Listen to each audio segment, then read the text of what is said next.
Hi, everyone, and welcome back to episode 3 of our three-part series of the JFK assassination and other things. I'm here with author and researcher Susan Sloate. Susan, how are you? I am wonderful. How are you, Rachel? I am good. I'm excited because I read Susan's other book, guys, Scenes from a Song, and it's not about the JFK assassination, but it's set at the same time. It's set in 1961, correct? Yes. Yes. So, and it's about the making of a band. And I have been reading it over the course of the last, I don't know, 3 weeks or so. I read a little here and there, and I finished it. And Susan told me that many people who read this book cry. And I thought I was so tough because I'm like, well, I've read almost the whole book and I haven't cried. And then I got to the ending. So, Susan, darn it. I love when people cry at my books. Not at my horrible writing, but at my books. I love that. You are not a horrible writer, first of all. Second of all, I was just reading this book. My husband's asleep, and I'm just sitting here reading the book, and I'm just like, tears are like streaming down my. I'm like, dang it, Susan. I actually thought about that. I'm like, I'm going to tell her that she did get me. But this book is, it's all about nostalgia to me. It's about, yes, it's about the making of a band and this forming of a group and the camaraderie between these boys. But then towards the end, I don't want to give too much of it away. It's just about everybody has that time in their life when they're like, oh, that's my song. They're playing my song. Or you hear a song and it just takes you right back to where you were when something amazing was happening, or when you were overcoming something really difficult in life. I mean, I have a couple of those that I can think of right now that if I heard it, I'd probably start crying. That's kind of what this book is about. It's about make the making of a band, and then not just that, but also a song and how it's touched different people in different ways.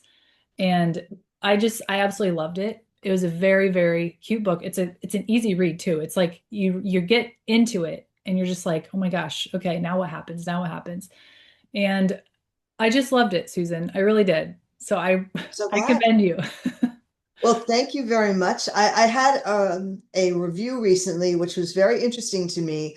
And the reviewer said something about it was a very easy read. She didn't spend a lot of time setting up the background or anything like that. I'm like, that's true. I didn't. I kind of just jumped in and Yep. expected the reader to follow me. And that's pretty much it. And she said, I just love when people actually do that because all they're doing is telling the story. And I thought, well, that's the point, isn't it?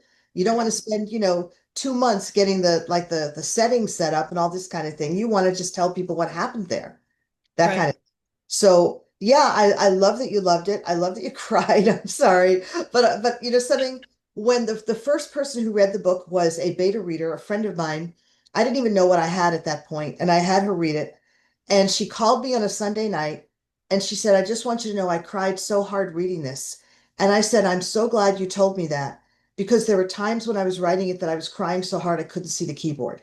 No. So yeah, that I mean that definitely is something that an author will do is get very emotionally bound up in Yep. what's going on. And so that definitely happened to me. So I'm very glad it's translating to other people reading the book. I'm thrilled. And I'm thrilled that you love it. And I'm thrilled that you're nostalgic for the early 60s because the early 60s were a really good time until, of course, the thing that happened that we're going to be talking about. Yes. Exactly. And I think a lot of people, a lot of Americans are wanting a simpler time. They are longing for something. And that's kind of what the book was about, was just longing for a time that you can't get back, that Yeah, and you can't what's visit. interesting also is that the song that is the most important part of the book, and that I found out I didn't realize till the end, was actually the main character. The song is the main character because it appears in every part of the book.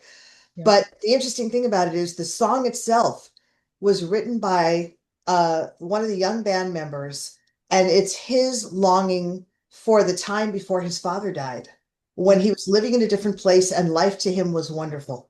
Yep. And so this is all nostalgia for him as well. So it's nostalgia about a nostalgic song if you think about it that way. Right. What it does is it goes on over the years to help other people get through difficult times in their lives and bring them comfort. And that to me is what a song should do. Absolutely. And that's what this book was awesome about. And honestly, I wasn't born in the 60s. I came way later, but just what I've heard of it, what I've learned of it, and just seeing how life is now, I would love to have lived in the 60s just to experience the early 60s, that is, not the crazy, tumultuous later 60s, but you I know, was actually around then. I was very young. But I can remember the sense of stability, of what it felt like to be living in a place where you knew that what tomorrow was going to be like, and the day after that, and the day after that. And then the Kennedy assassination happened, and what um, what had been a pretty stable society basically fractured. I mean, it Right. was just, I asked somebody years later, could you fairly say that the effect of the Kennedy assassination on the American public was basically to create like a psychotic break? And he said, yes, absolutely. It was that shocking. It was that horrible. It was that, it was one of those things where on the other side of it, you're never the same person. And that was the effect that it had on us that no other event in American history had ever come close to creating. So it was just an enormous, a huge, huge event. Yep. I think it changed the course of history in a big way. Oh, yeah, of It's course. still playing out even to this day. I think, this good versus evil, this shadowy government versus the legitimate people that want to do a good job and want to run the country the way that we want our country run. It's been this battle for probably even before Kennedy was killed, but Oh, it um, was. It's just the thing is really is that we were not aware that there were people who would literally do anything to keep their hands on the levers of power. We didn't realize that it was going on in the Kennedy administration. He was just trying to find a way to stop it, and he did not realize how powerful the people were who were trying to get their hands on the levers of power or what lengths they would go to, you know. And if you think about it, they basically had to take him out because he was going to win re-election in a walk.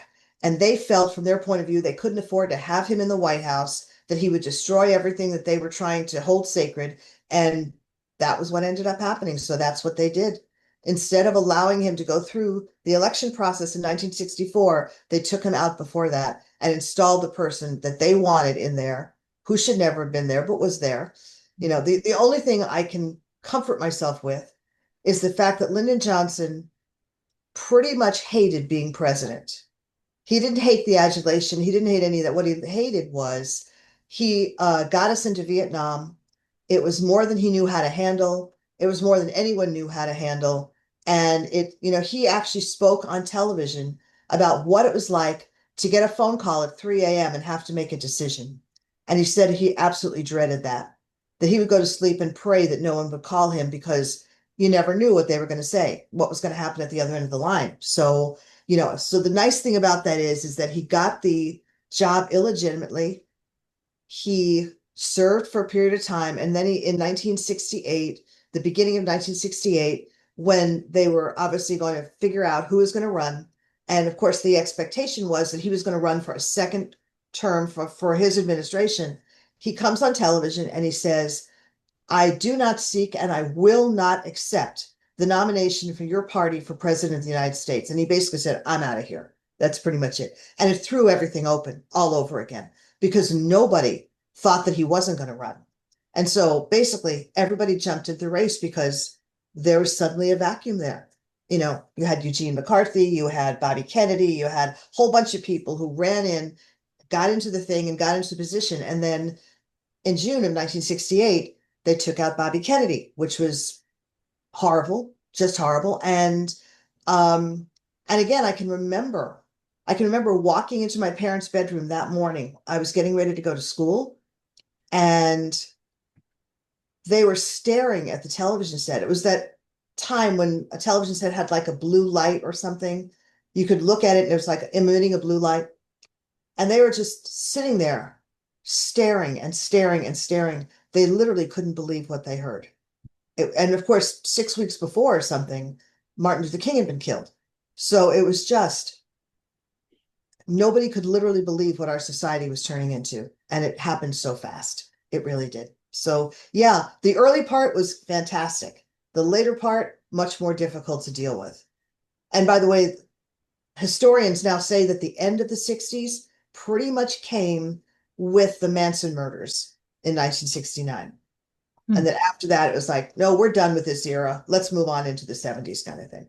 yeah. Yeah. Do you feel kind of a connection to the late 60s and present day with the tumultuous, everything just seems so crazy and chaotic Oh right now. yeah. 2020, I mean, the summer of 2020 and all those horrible things were Yeah. going on.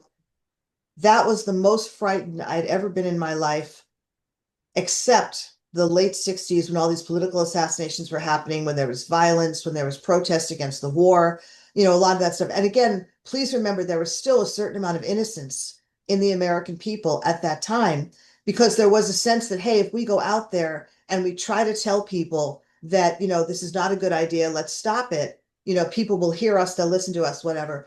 That didn't exactly work out. And it did not help that you had a lot of people who were, for lack of anything better, left-wing agitators who are going out there and trying to convince these young kids to basically have a point of view that is, I don't know how to describe it except to say totally unrealistic. I mean, the hippies and the yippies and all the other people that were out there, and it was a time, let me tell you. But um, the summer of 2020, when all the violence was happening, and Kyle Rittenhouse and all the stuff that was going on there and all that kind of thing, that was the most horrifying thing I had seen in a really long time. And it ended up coming to my hometown. They Wow. ended up having riots in Charleston, South Carolina, and the riots ended 12 miles from where I lived. Wow. I was at the gun store the next morning, I buying a gun, something I thought I'd never ever do in my lifetime, buying a gun, going to the range, joining gun groups, because you just don't trust that it's going to be okay. Because the society we were in suddenly just was no longer civil, peaceful, anything like that. It's the agitation, all this stuff is stuff that I remember from the late 60s. I wasn't involved on the adult side, the planning side, but I can definitely see now what is there now. So yes, for sure. Yeah. And all the people that say, well, we don't, what do we need guns for? This Oh is what we need. gosh. This is what we need it for. I think about Kyle Rittenhouse and the man had a split second, or I shouldn't say man, that young man had a split second to save his own life and he did it. And Hmm. then he almost went to jail for it. And that was horrifying, just horrifying. Crazy, crazy. All right. Well, we have been saying for the last couple weeks that we're going to ask, have questions and have Susan answer questions. And there were some that I'm not familiar with. There's some things that I want to ask you that I've never heard of before. So I want to see if you've heard of it before, and also just read the comments and see if you have anything you'd like to say. Um, I think we talked about this last week. The first question was about the body double theory. People are really interested in that. I think it's because there have been so many documentaries and there's probably books about it too, about the fact that the body double, we talked about this with on the way from Dallas back to Washington, D.C., things had changed in terms of what the body looked like. I think even the casket had changed. Something like wild had changed. So Yes, I I wanted can to get your, definitely we'll talk talk about about that that. again. Okay. A man named David Lifton, whom I know, wrote a book called Best Evidence, which was one of the most original pieces of evidence in the lore about Kennedy assassination literature.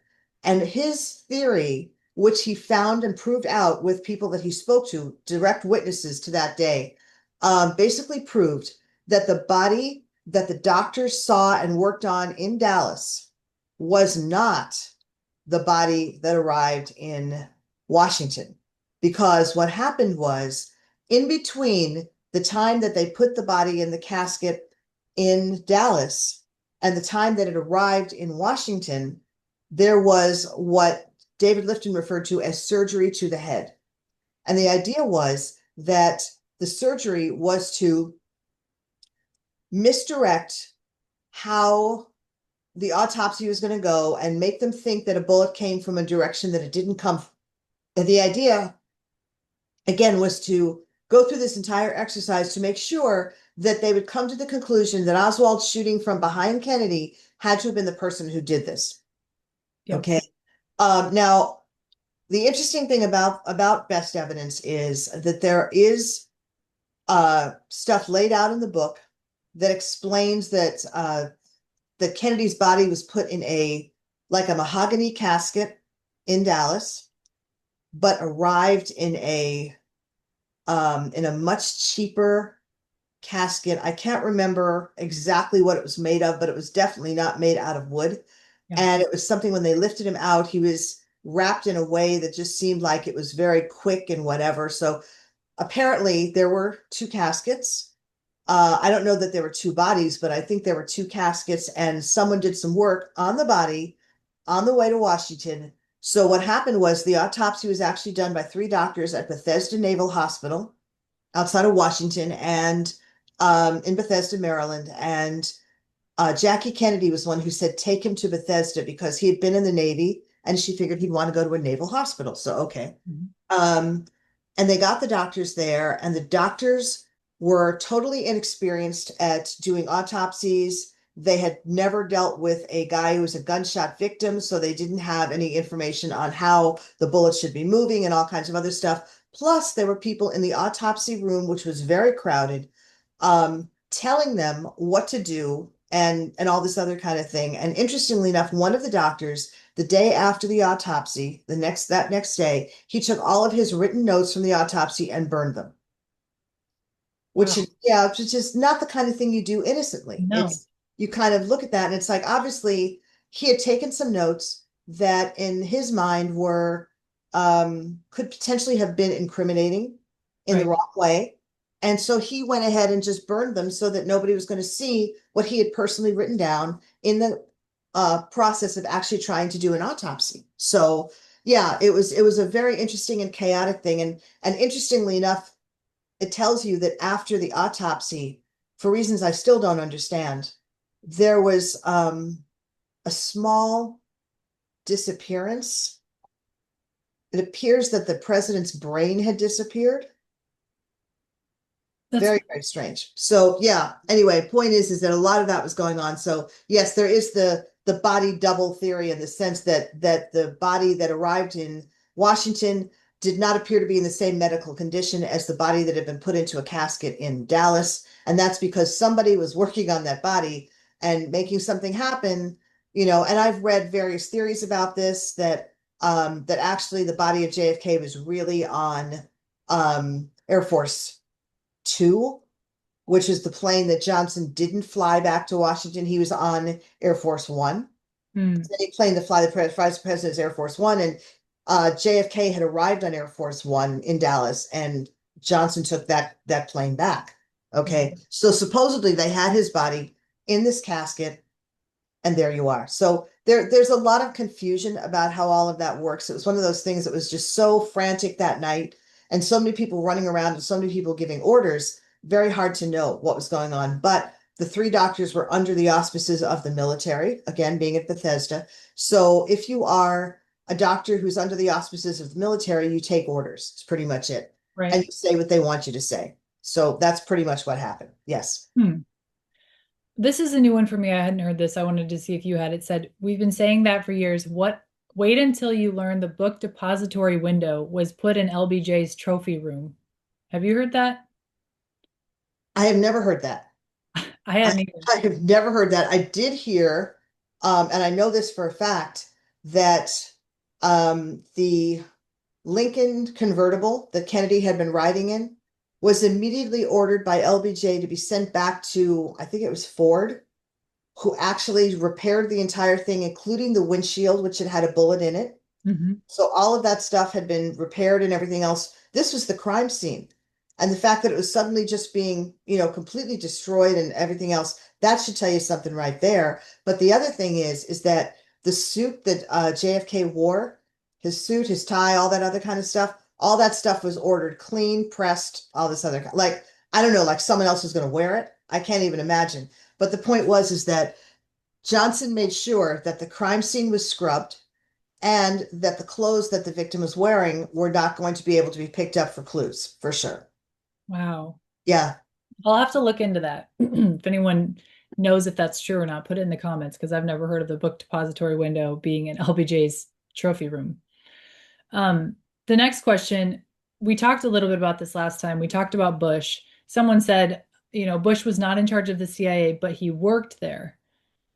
He can't account or prove for where his whereabouts were on the 11/22. Um, E. Howard Hunt and Sturgis were seen and possibly photographed. Then someone said he was put in charge of the CIA in the 1970s, then ran against Reagan for president, lost in primaries, and became his VP. Chief Spook became next president. This person just wrote crazy stuff. By this time, what I was taught about the USA was all over. So this woman's talking about Bush. Um, not being in charge of the CIA at the time of the assassination, but later being in charge of it. So, I mean, we talked about that picture last on the last episode and how it does look like Bush. And the fact that he can't account for where he was, I think we can all agree that he was probably up to no good. To what extent, we're not quite sure yet. Right. Well, there's something else though that I would like to address. She Mhm. mentioned E. Howard Hunt and Frank Sturgis, and I would like to talk about that. Um, E. Howard Hunt was an interesting guy. He actually was caught up in the Watergate stuff a few years later. Mhm. Okay. And he was the very first person who was actually investigated by Bob Woodward of the Washington Post as far as his connections and everything else. And what he found out early on, probably the first day, was that E. Howard Hunt was with the CIA. And he also apparently did some writing for a public relations firm. He wrote spy novels, apparently, and had written a number of them. And um, he was just an interesting guy who was around a lot. He hung out in Chuck Colson's office in the Nixon White House, which is kind of an unusual place to be, is pretty much it. But he also, there's an interesting thing happened some years later, and I think this would have been around 1992, I think. Um, there was a magazine that had put out a story about him, Mhm. basically talking about how he had claimed to have been with his kids on November 22nd, except his kids didn't remember being with him on November 22nd, which is really interesting. Right. Anyway, he sued the publisher of the magazine. And this was fascinating because you got him up on the stand under oath and they got him confused about whether he had actually been with his kids on November 22nd or where he was on November 22nd, all this kind of thing. So that was a very, very interesting thing that he actually had the audacity to sue this magazine thinking he could get away with some money as a result of being supposedly maligned, except he wasn't. And all of that was very, very interesting. Now, Frank Sturgis was another story. He was another one caught up in the Watergate scandal some years later. All these people, they started at one and they just kind of moved to another kind of thing. So you can find a lot of connections to the Kennedy assassination in Watergate. But Frank Sturgis had actually been a very, very high up person in uh, the Castro regime in Cuba. He was going by the name Frank Fiorini, and he was working with Castro on some stuff related to the military and intelligence stuff, right? But then he came back to the United States and he was Frank Sturgis, And now, interestingly enough, there's a story told by a woman named Marita Lorenz who claimed she was also involved in some of this stuff. I'm not sure. I can't remember whether she actually had an affair with Castro. She may have. I think she might have, in fact, because he talked to her at length about other political figures in power at the time and what their sexual habits were. Wow. So, yep, that makes you happy. Okay. Anyway, point is that she told a story about being with Frank Sturgis and heading to Dallas. And I don't know if it was to deliver guns or weapons or whatever it was related to the assassination, but the fact of the matter is that she'd been involved in some gun running and other stuff related to Cuba, but she was obviously on the anti-Castro Cuba side at that particular point. But later on, she remembers, I think Sturgis telling her that they got him, Hmm. that this all happened. And the whole point is they all went to Dallas in a car, and the whole idea was that they were going to be delivering something that was going to allow the event to actually happen.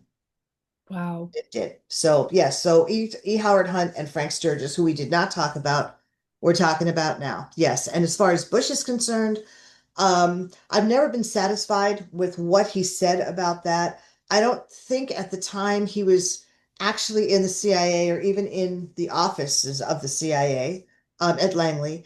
I think what he was doing was he was doing oil work that brought him into contact with some of these people, which is a different matter altogether. You have to remember that George H.W. Bush was the son of Preston Bush, who had been a what, congressman, senator from Connecticut and who, like Joe Kennedy, wanted his kids to be president.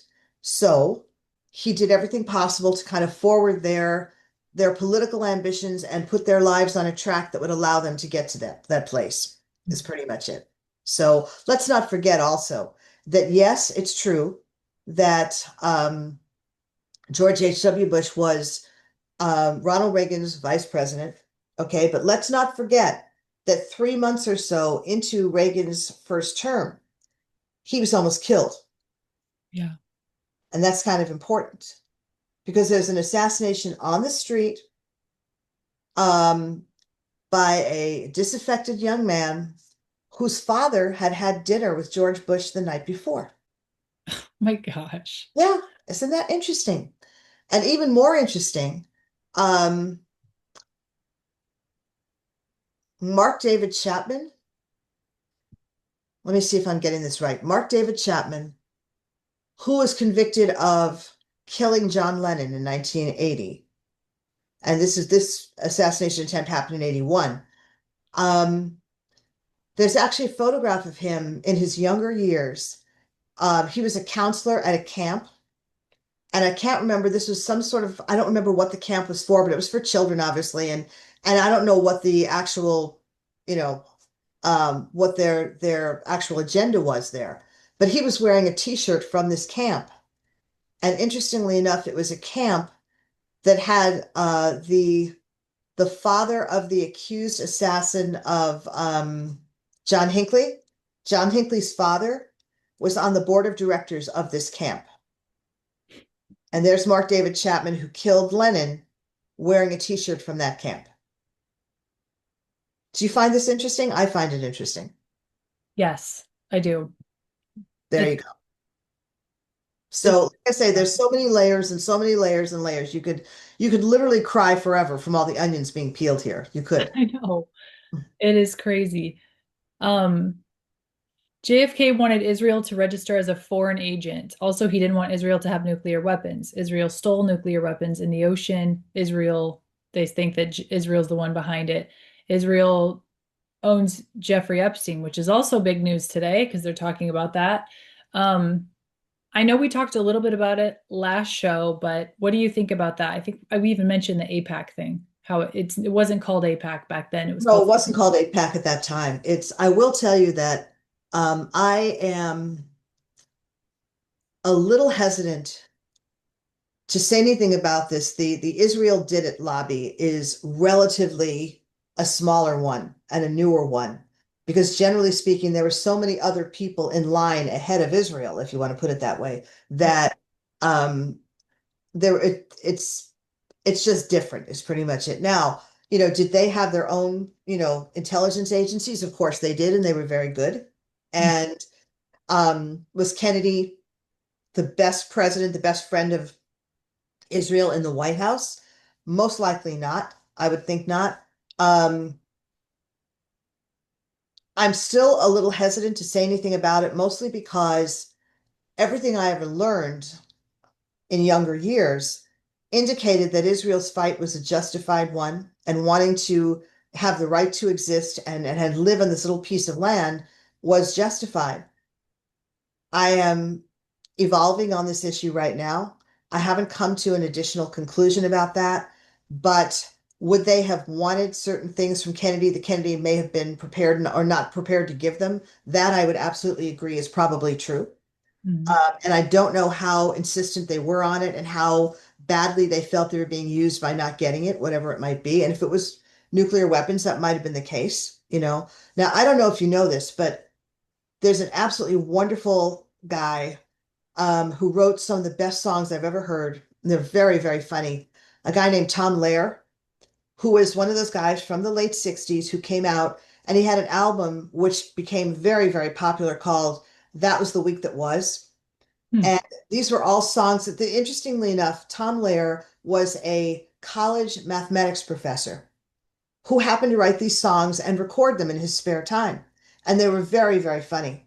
And my favorite one of all of them, I mean, the one that's best known probably is the Vatican Rag Hmm. about how to make the Catholic Church more commercial. Okay, which is very, very funny. I played it for two Catholic friends and they got hysterical. Just thought it was so funny. But my favorite one is called Who's Next? And it's talking about nuclear proliferation. And Hmm. at one point, when you get to the part about um, uh, the Middle East, it says Egypt wants to get one too, just to deal with you know who.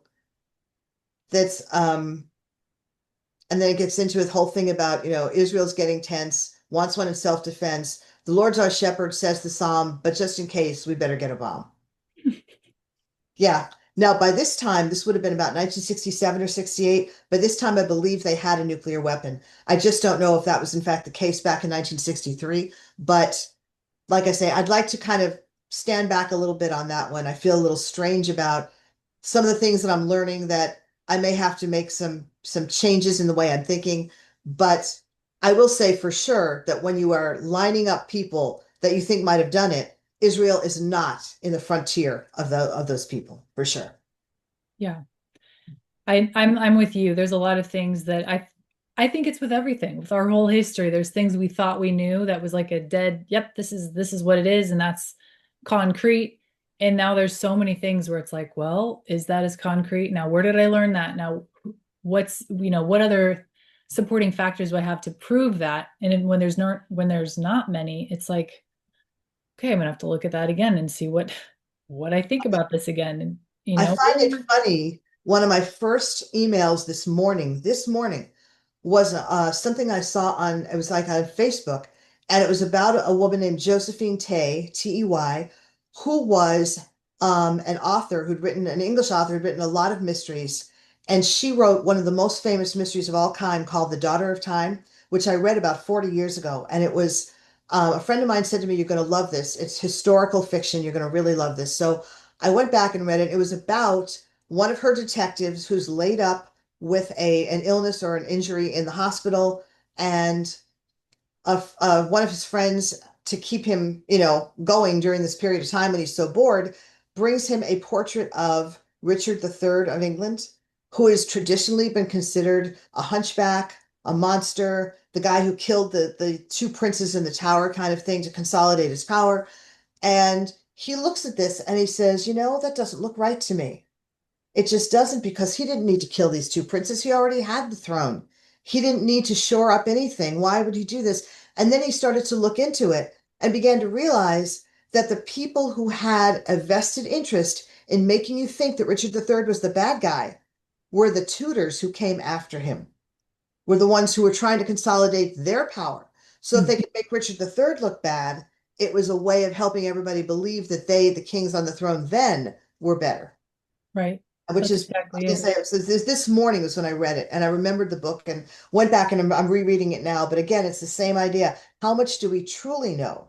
And the people who are aficionados of great mysteries have said that they truly believe this might be one of the most influential mysteries ever written, because it pretty much turns everything we know about Richard III on its head and makes you think about what could really be true. And it's fascinating. Yeah. I never thought about things in history like this, but I say this all the time. I'll say that's a question mark for me. And when I say it's a question mark for me, it means I haven't made up my mind yet. I'm still trying to figure it all out. And it's okay to admit you don't understand or that you don't fully grasp something. You're still kind of, trying to figure it out. And I think that that's actually healthier to be that way than to be so sure of yourself on something else. So if anyone hears me say, well, that's a question mark to me, that's what that means. Oh, good. Yeah. Okay. Apparently, this person said there's a video of a recording of LBJ and Mac Wallace discussing the JFK death. Were you aware of that or have you heard of anything? I have heard, I think that such a thing exists. I don't know if I actually know the substance of the conversation. Whatever it would be, and if it was something that LBJ knew was being recorded, I would have to assume he would be very careful about what he said. I Right. don't know if he knew that though, and I don't know at what point this actually happened. But I don't know, and you're the person writing this does not indicate whether it was something that was done before the assassination or after the assassination. I'm thinking probably after. Yeah, it doesn't say, just says there's a video of them of a recording. A video. It says there's a video of a recording of LBJ and Mac Wallace discussing JFK's death.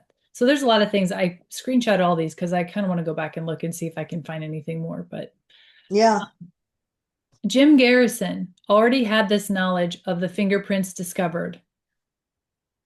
So did we talk about Jim Garrison? we did talk about Jim Garrison. And so if Okay, what I'm saying is that the story that I told about Mac Wallace and the fingerprints on the that's sixth right. floor, then you know what? That if it came from Jim Garrison, then good for him. The main Yeah. thing really is that the fingerprints did go to the FBI lab. They were processed there. That is where they got the information, and that's where they identified that the final set of prints came from Mac Wallace. Okay.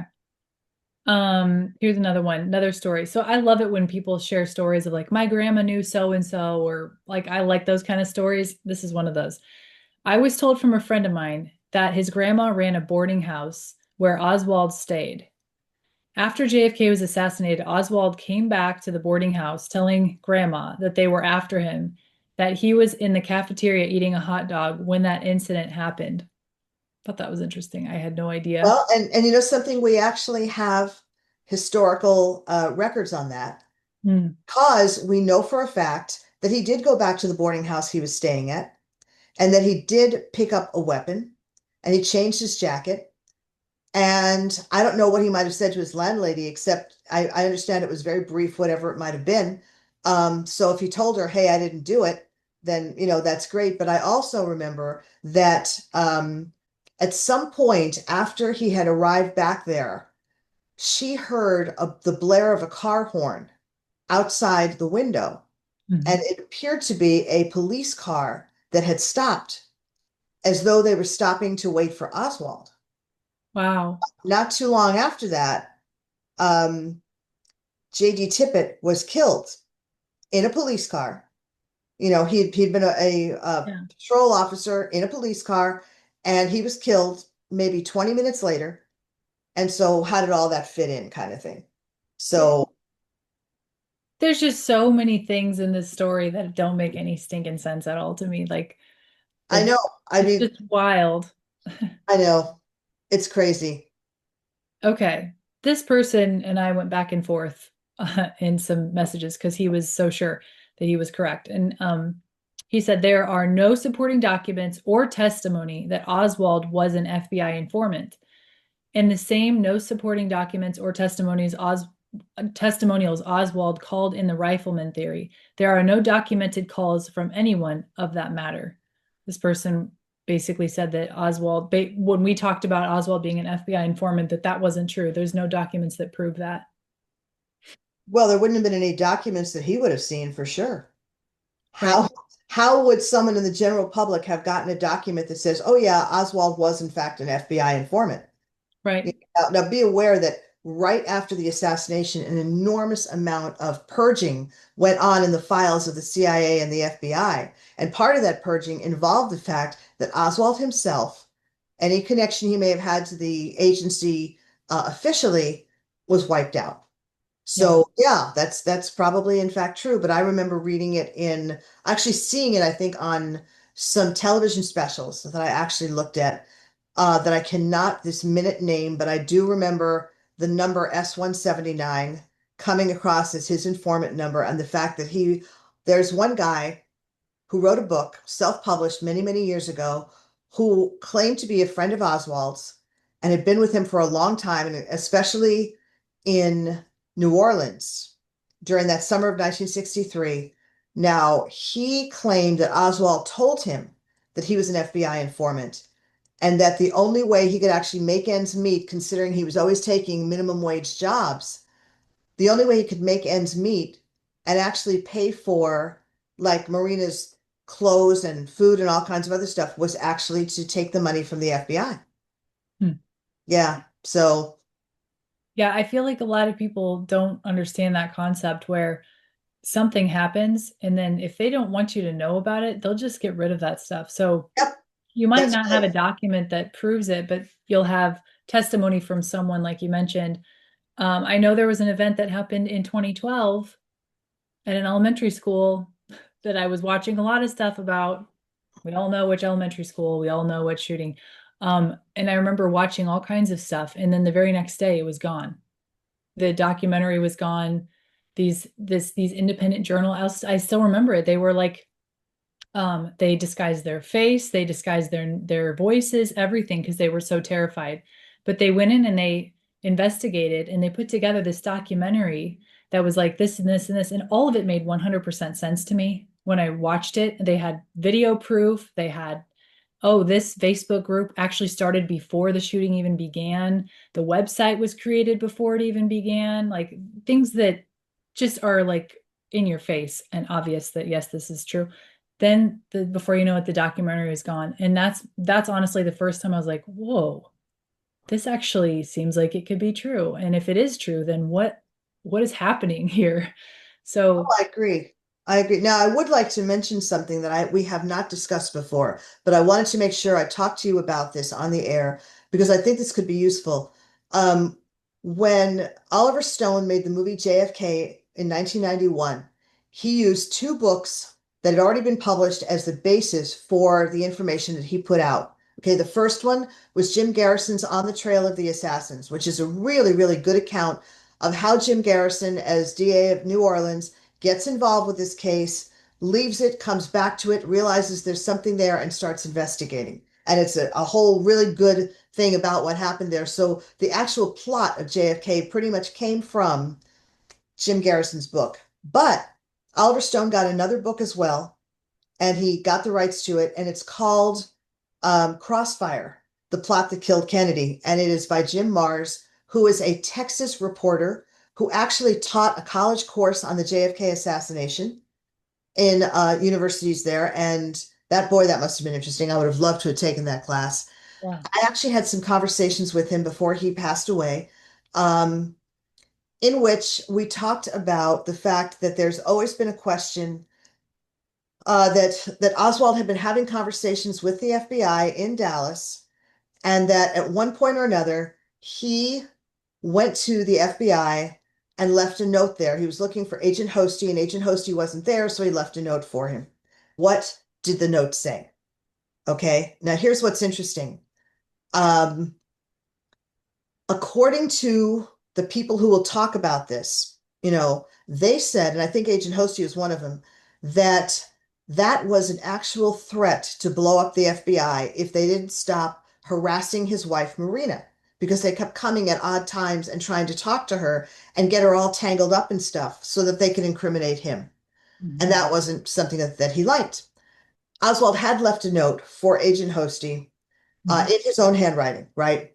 And then sometime later, a note came into the FBI, a handwritten note describing a plot to assassinate Kennedy when Kennedy came to Dallas.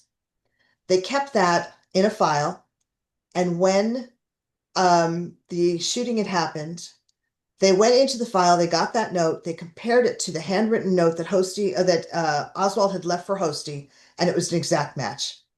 The Wow. handwriting matched, so the note describing the hit on JFK had come from Oswald. Okay. Now, interestingly enough, I asked Jim Mars about this, and I said, "So why didn't we hear about this?" And he said, "Well, I couldn't get anybody to go on the record with it. I couldn't get them to agree to talk to me and give their name because they were afraid of what might actually happen." So he couldn't get anyone to do it. But the whole point is that there was some thought, and this is in the movie JFK, that a telex had gone out to various places, various FBI offices around the country, describing the fact that there could be a group that could be out there wanting to kill Kennedy when he came to Dallas. And interestingly enough, that telex was given to Jim Garrison for his investigation by someone in the FBI office, but nobody else would acknowledge it. and it was thrown away and destroyed in all the FBI offices. So if you think they don't destroy evidence, yes, they do. Yep. Um, Point is that that's an important thing to know, is that yes, that was something that was definitely going on. And I wanted to let you know that Jim Marrs' book Crossfire is an absolutely wonderful primer on the assassination itself. If you want to like know more and kind of get an idea of how many people were actually involved here, he gets into the right-wing groups, the left-wing groups, the pro-Castro Cubans, the anti-Castro Cubans, the white supremacist organizations, the mafia, pretty much every organization you can think of that might have had a reason to want to go after Kennedy. He gets into all of that. He gets into many of the individual stories, like, for example, the idea that somebody might have been shooting at Kennedy, the headshot may actually have come from the drain, like below him on the street. And there was some conversation about a guy who had been working in a car dealership, I think a Mercury car dealership a few blocks away from Dealey Plaza, who came running in after the assassination. He was late for work. He was a complete mess. He looked absolutely awful. The first thing he did was run into the bathroom, throw the door open, and throw up. And then he cleaned up and went back to work. So there's a lot of those kinds of stories in there, a lot of good stuff. He's done an enormous amount of work. So if anybody wants to look at something about the assassination that has a ton of facts in it, some of them are not particularly connected, but they are things that do definitely make you think. Crossfire by Jim Marrs is an excellent read. Really, really good.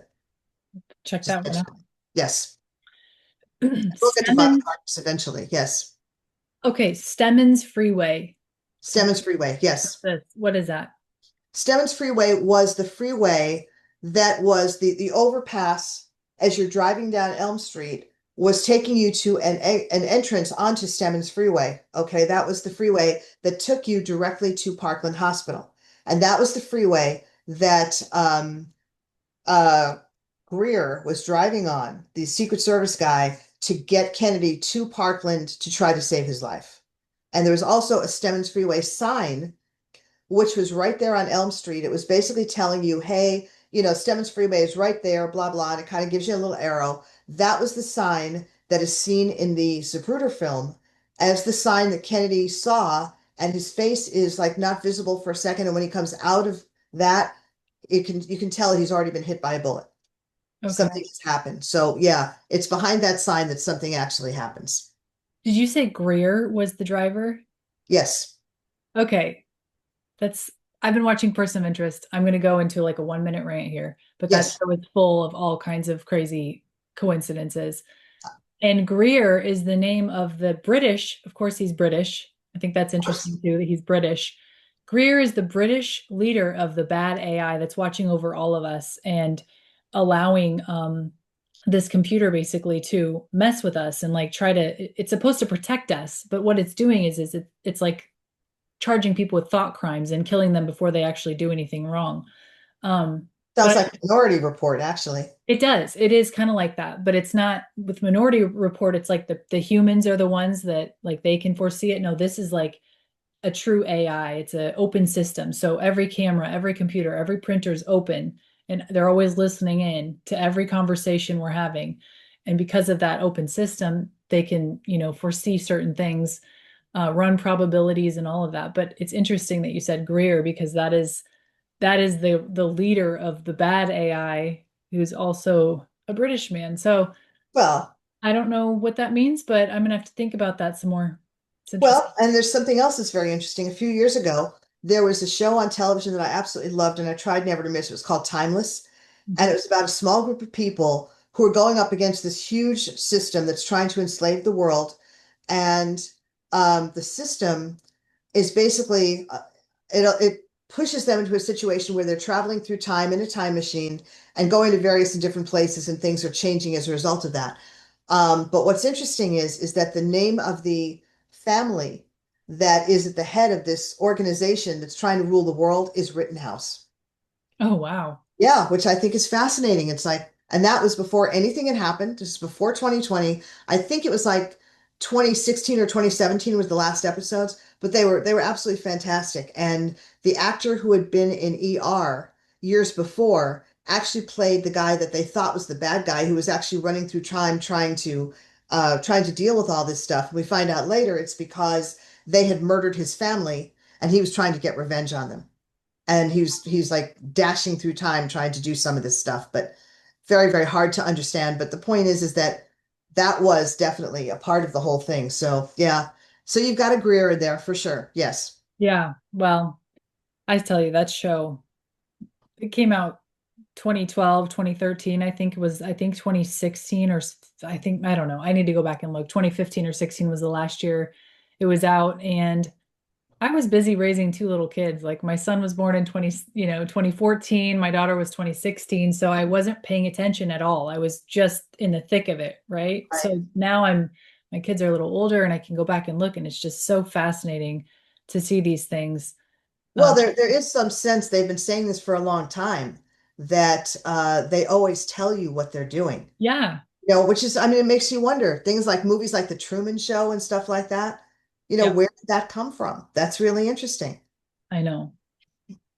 Okay. Someone said, maybe that's the Mason secret. It's built around the most successful tradesmen because they are the ones who will always have service access to elite and private facilities. I'm not sure. I don't know if they're talking about the book depository or what they're actually talking about, but they're saying that's and then they put in quote, Mason secret. It's built around the most successful tradesmen because they are the ones who will always have service access to elite and private facilities.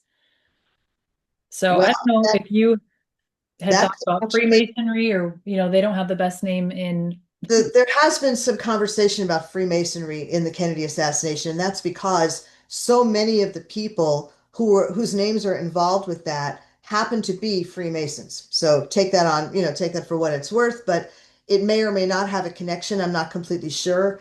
As far as the Masons themselves being an organization that you would say was involved in the assassination, I don't know whether you could say that either.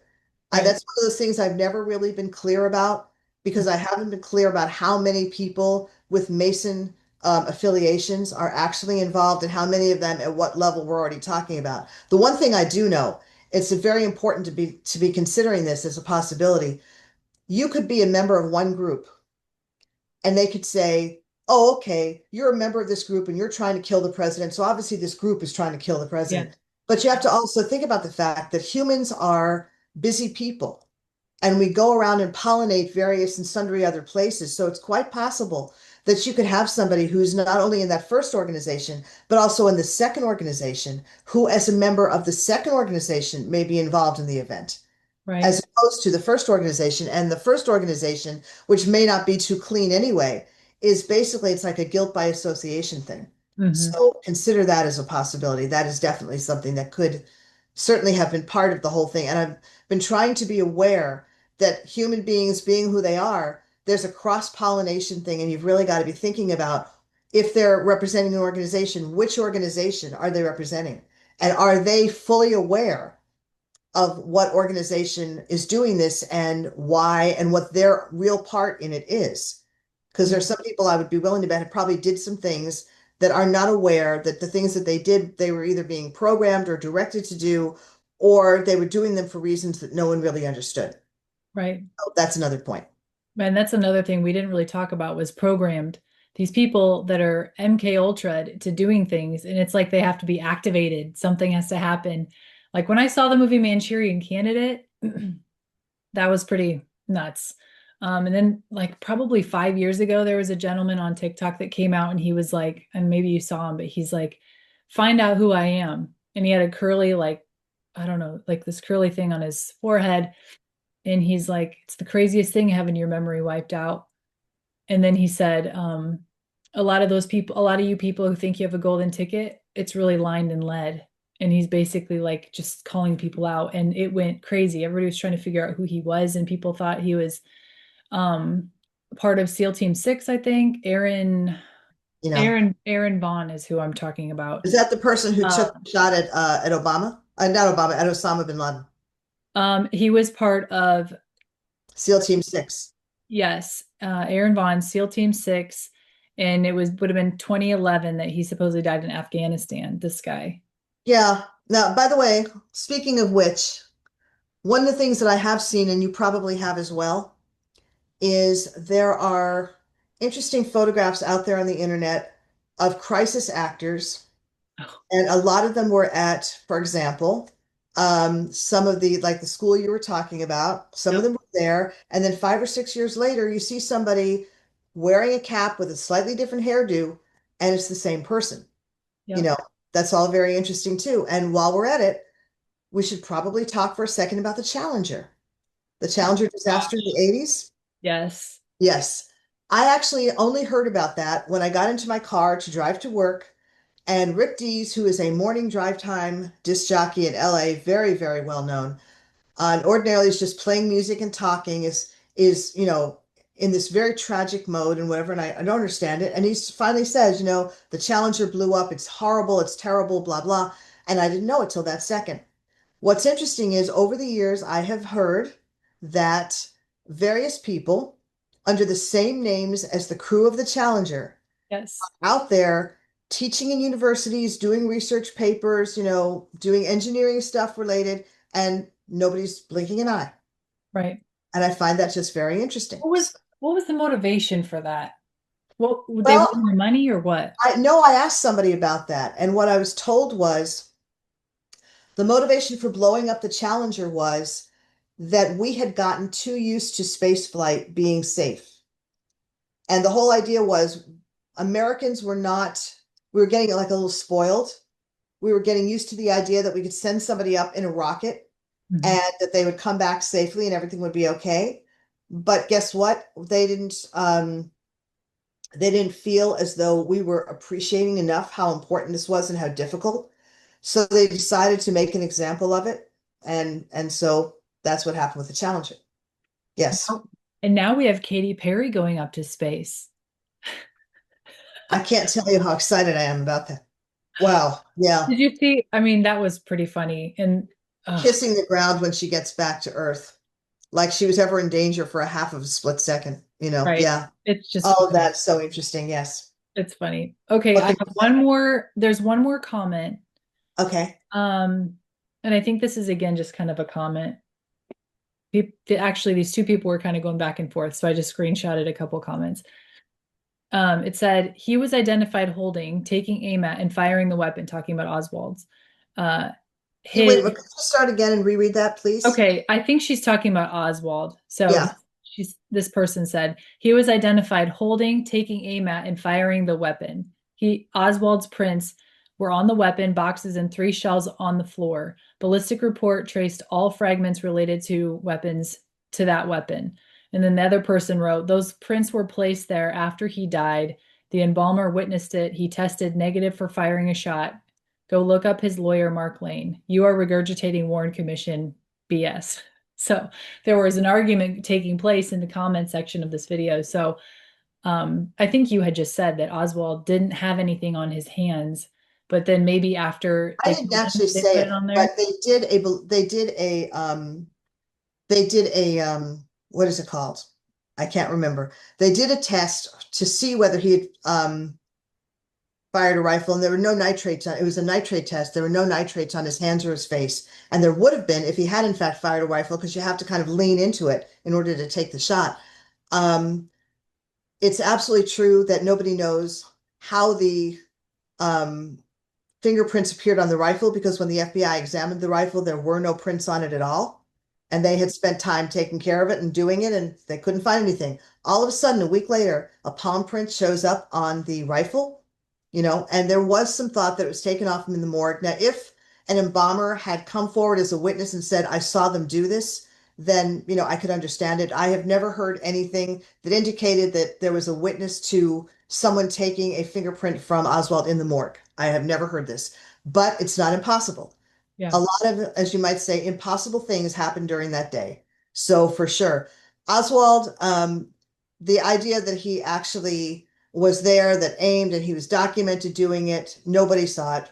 Nobody saw it. And there's one guy, his name is Howard Brennan, and he had been standing on Elm Street waiting to see the president, and he happened to look up and he saw an open window on Elm Street in the school book depository.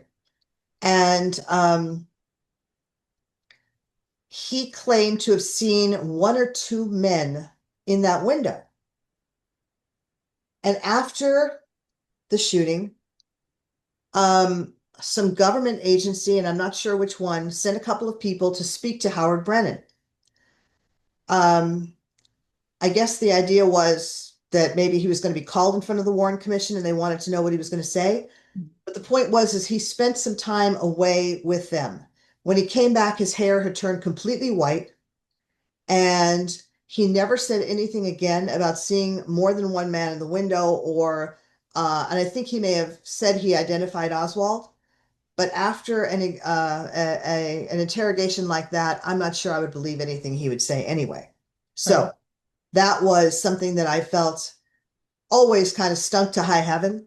You know, Yeah. when you're telling the truth and you're just getting up there to tell the truth, then that's fine. But when someone decides to tell you what you think you should, what you think the truth should be, what they think the truth should be, that is not really okay. Right. That's coercion. It's pretty much it. Is For this sure. maybe a good time for me to talk about Bobby Hargis? Yeah. I do want to That talk was our about. last question. So yeah, let's Yes. talk. I wanted to talk about him because one of the main things involved with the Kennedy assassination is the concern, was this one man, one rifle, three bullets, or was this a conspiracy? And the only way it could be a conspiracy is if more than one person was actually involved in the event. Okay. So the only way that more than one person can be involved in the event is to have shots being fired from multiple places, or at least that's one of the ways. Okay. And in the Kennedy assassination, that's one of the ways that people saw this was the crime scene having people on the grassy knoll or not on the grassy knoll, or just Oswald in the thing behind him and all this kind of thing. And I maintain, by the way, that Oswald never fired a shot that day, that he was completely innocent, and I will go to my grave believing that.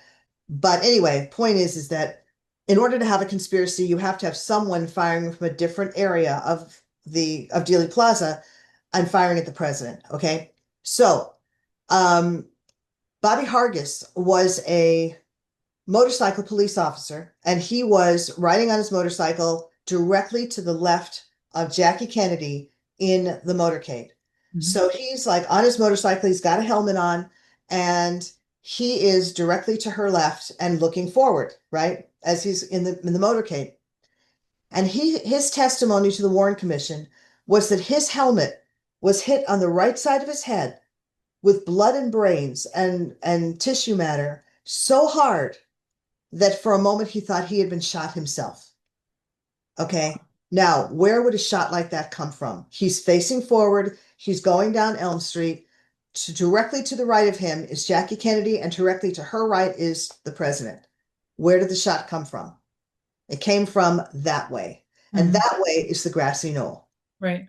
And I've said over and over and over again that if you pay any attention whatsoever to anything that any of the Warren Commission witnesses say, that testimony proves conspiracy because it proves there had to have been somebody else firing at the president from the grassy knoll. Yeah.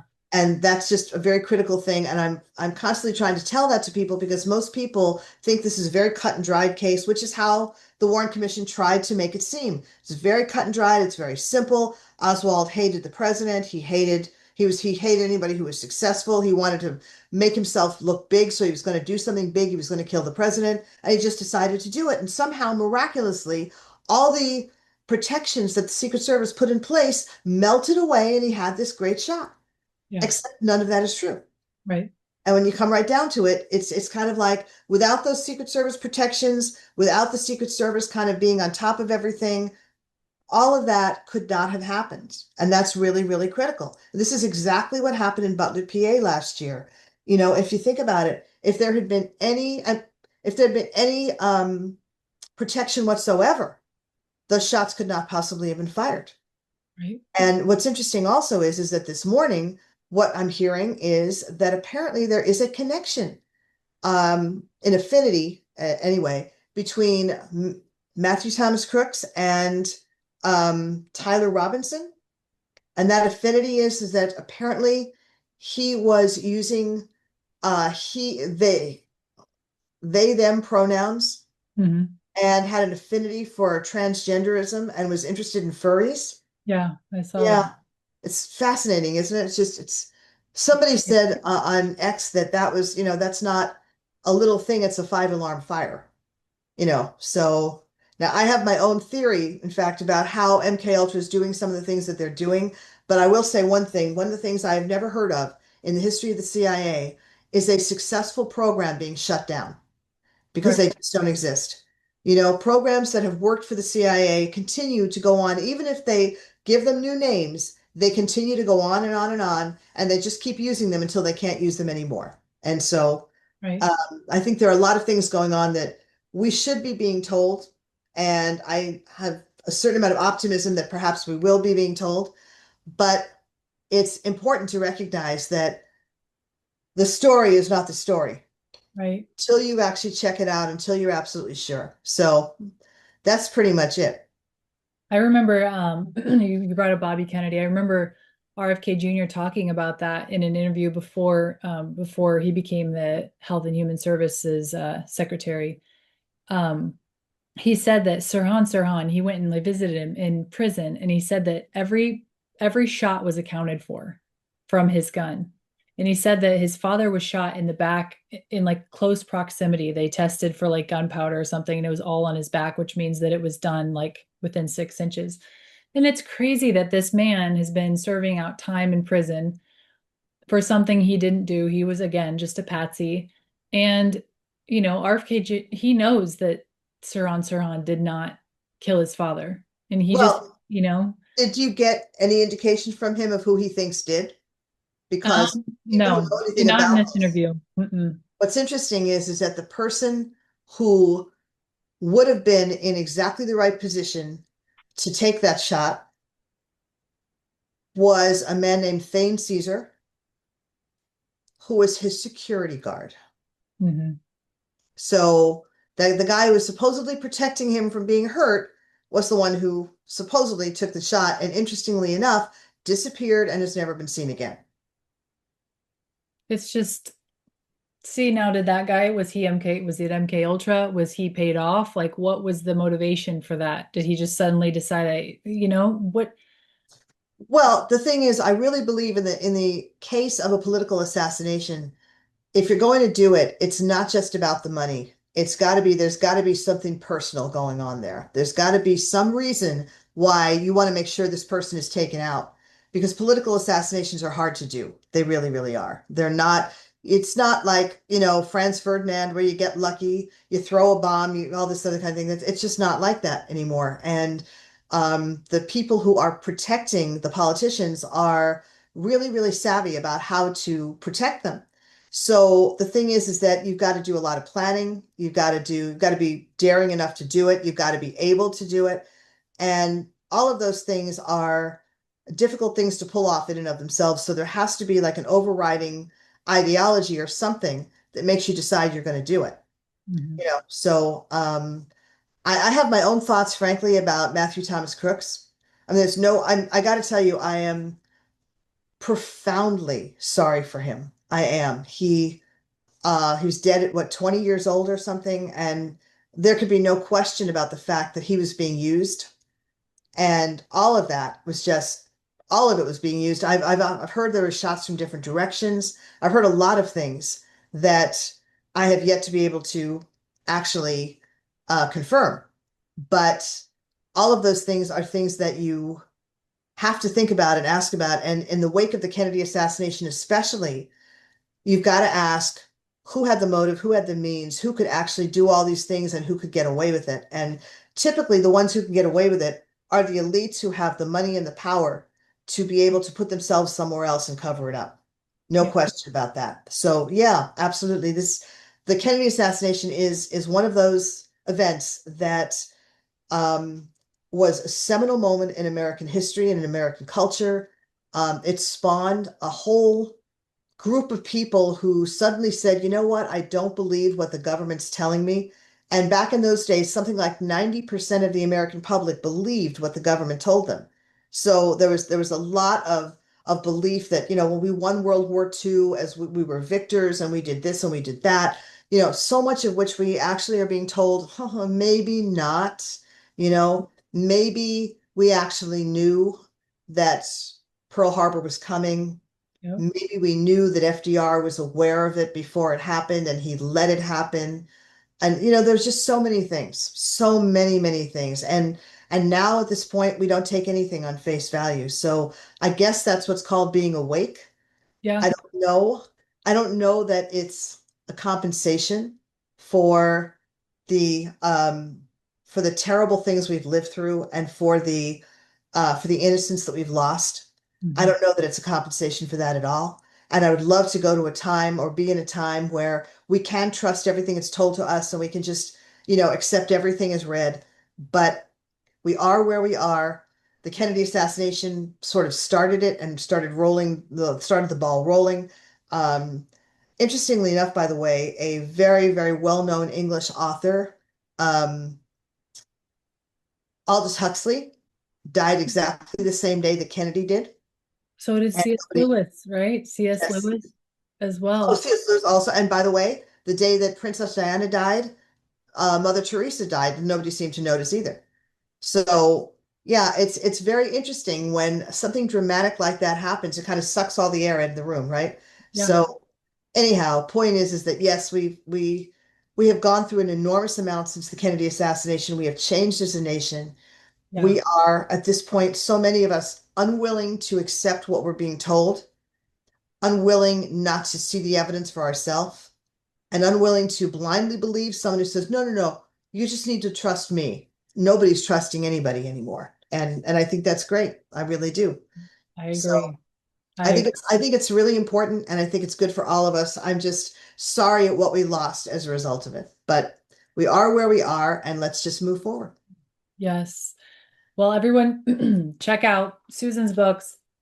Scenes from a Song, Forward to Camelot. I've read both of them. They're awesome. They're very different, which shows how dynamic you are, as an author. You've got a time travel one, and then you've got more of a lighthearted, um, it's an easy, I would say, I mean, if I were to sit down and actually had time to read, I probably could have had this done in like 2 days, but I took my time on it because, children.